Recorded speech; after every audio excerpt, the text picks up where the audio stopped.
Hello, good evening mga kabady, mga kapatid. Welcome sa aking vlog. Ito, napasabak na naman ang inyong lingkod mga kabady, mga kapatid.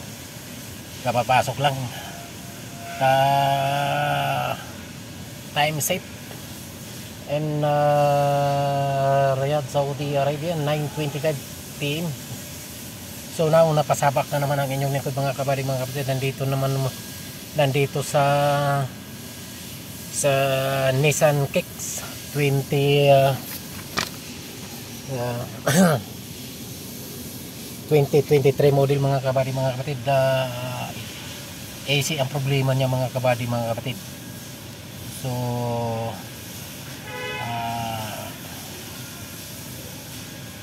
uh, sabi ng customer is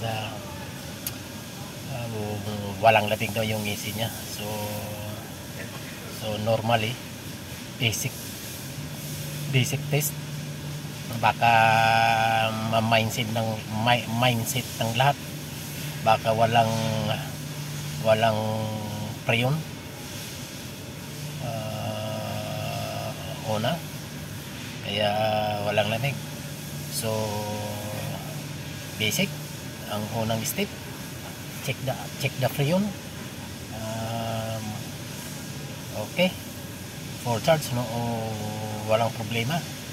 Ang problema ngayon mga kabady, mga kapitid, ang compressor magnetic clutch hindi nag-engage.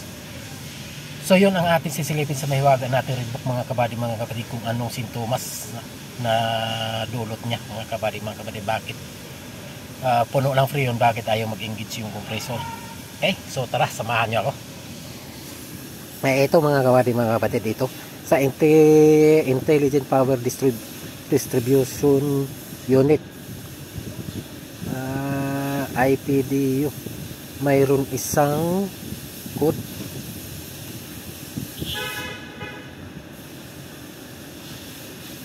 Mayroong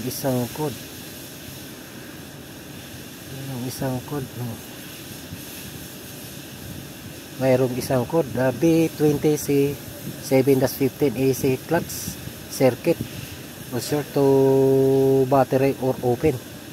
So tingnan nga natin mga kabady, mga kapatid.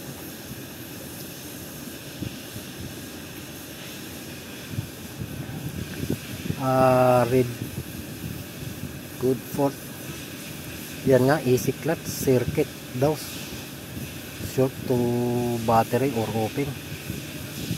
So tingnan natin muna.